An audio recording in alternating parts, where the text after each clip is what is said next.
Today we'll be looking at the story of a single man who drew the ire of the entire World Wide Web.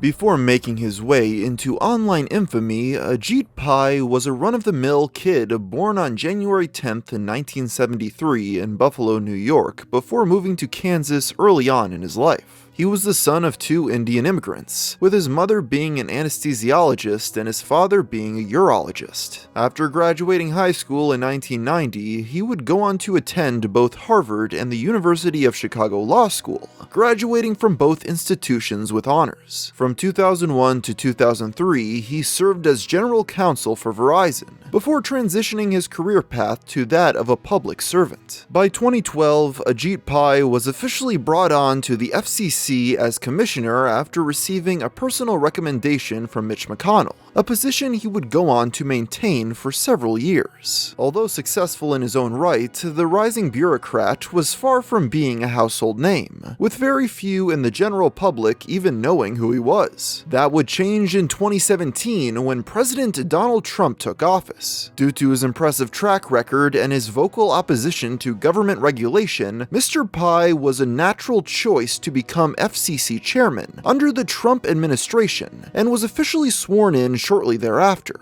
Soon enough, Pai stated that it was his goal to overturn the FCC's previous pro-net neutrality stance, going so far as to call the position a mistake. For those that don't know, net neutrality is the principle that web speeds should be mandated by the government, so that they're the same across the board, preventing internet service providers from throttling speeds and preventing competition. Since he was adamantly opposed to this regulation, Ajit began to draw the ire of mainstream news outlets and the public alike, who accused him of trying to overturn important legislation that kept the World Wide Web fair and open. Even then, it was still a small story in a time when Donald Trump's other escapades stole the spotlight, but that would soon change. This shift in public scrutiny can be traced back to commentator John Oliver, who decided to cover net neutrality on his show Last Week Tonight. In this episode, he criticized the FCC and Ajit Pai in particular for trying to disable a safeguard he felt protected the public. He also mocked Pai's flippant attitude towards criticism and his comically large Reese's Pieces mug that he drank out of at meetings. Here he is showing it off to his Twitter feed, and in his first speech to his staff as commissioner, he said, "I love walking into my office, pouring about a gallon of coffee into my infamous Reese's Peanut Butter Cups mug and starting my day." In a matter of months, Ajit Pai went from a relatively obscure Republican government worker to one of the internet's biggest antagonists, as John Oliver was successfully able to make communities on platforms such as Reddit and Twitter bombard the man with criticism. With all eyes on him, this war was ready to commence, with both sides gearing up for conflict. The most baffling part about this whole ordeal was that the Harvard-educated lawyer seemed to embrace the evil villain persona. Where most others would buckle under the pressure, the world would soon realize that this was a man who would be harder to take down than first realized, as he had no trouble going along with the memes. One of the first notable incidents of protest against Ajit was when a group of Rick Astley fans / pro-net neutrality protesters showed up at an FCC conference and began singing a parody of the famous Rickroll tune, replacing some of the iconic lines with politically charged rhetoric. This cringy act of rebellion did not seem to faze Mr. Pai, however, with him instead singing along to the lyrics, a response that clearly confused his critics as they were escorted out of the event. Even with Ajit winning this first skirmish, the internet hate campaign against him continued to grow. We'll learn more about this after a brief word from our sponsor. With over 4 million men worldwide using their products, it's clear that Manscaped is a revolution. Because they're the leader of the space, they've developed a brand new lineup of men's products, the Manscaped Ultra Premium Collection. Personally, I'm a fan of their body wash. Not only does it leave your skin clean and moisturized, it also makes you smell very good. So if you want to try out these products for yourself, go to manscaped.com and use promo code MARS for 20% off your order plus free international shipping. As awareness of the controversies surrounding Ajit Pai grew, many internet users began to harass the FCC chairman on social media, mocking his mannerisms and even threatening physical harm. In response to these threats, the madman decided to participate in a video in which he read off mean tweets directed towards him. At Freedom Games 1776, Ajit Pai, go back to Africa, where you came from.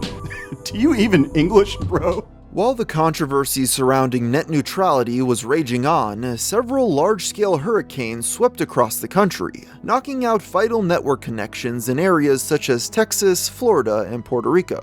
In the past, when similar events had occurred, the FCC was known for conducting meetings to discuss ways to re-establish communication in the affected areas. Under the Trump administration's new commission, though, this did not materialize, and the government was soon criticized for having a lackluster response. Little did the public know that Ajit Pai had already devised a bold plan that would help save the lives of many, with him making the strategic decision to call upon Apple to activate the FM chips in the phones of their users. His reasoning was that by enabling these chips, the company would give more Americans access to life-saving information in the wake of the destructive storms. With him adopting a somber and desperate tone, Ajit Pai pleaded with Apple's CEO Tim Cook, emphasizing that lives depended on the hastiness of their decision.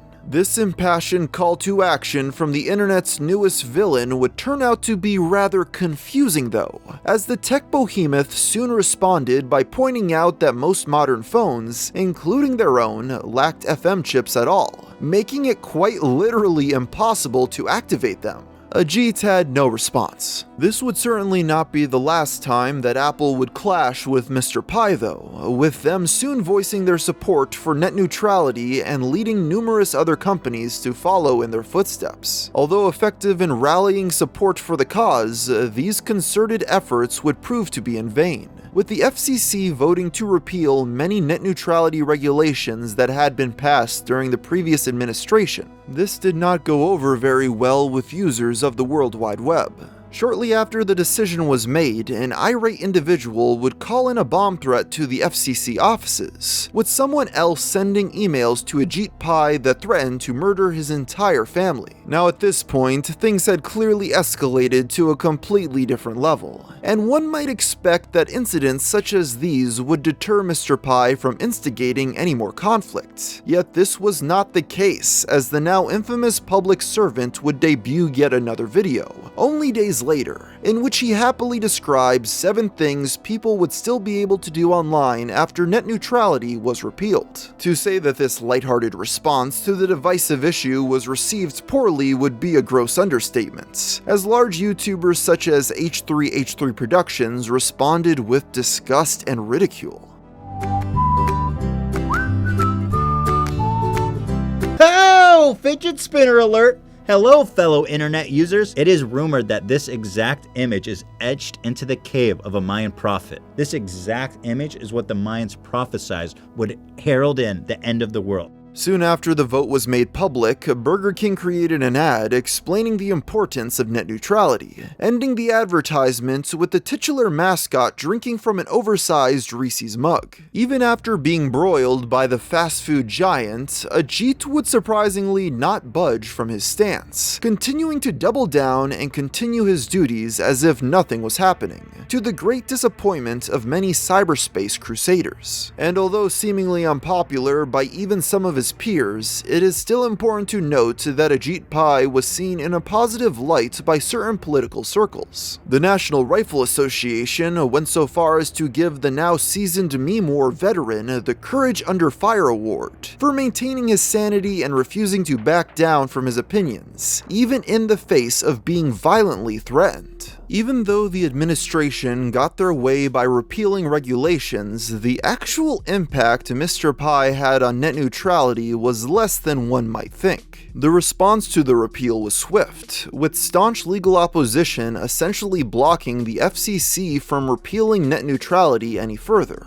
with states like California even imposing their own laws regarding the matter. In addition, the unprecedented public outrage most likely prevented major ISPs from overtly abusing their powers, for fear of landing in the crosshairs of the public. In the years after the controversy, Ajit Pai would retire from his role as a provocateur and simply continue to perform his duties as FCC chairman. While he was mainly known for the debacle regarding net neutrality, his tenure as the head of the Federal Communications Commission proved to be a rather standard affair, with him somewhat reverting back to his status as an unknown cog in the government machine.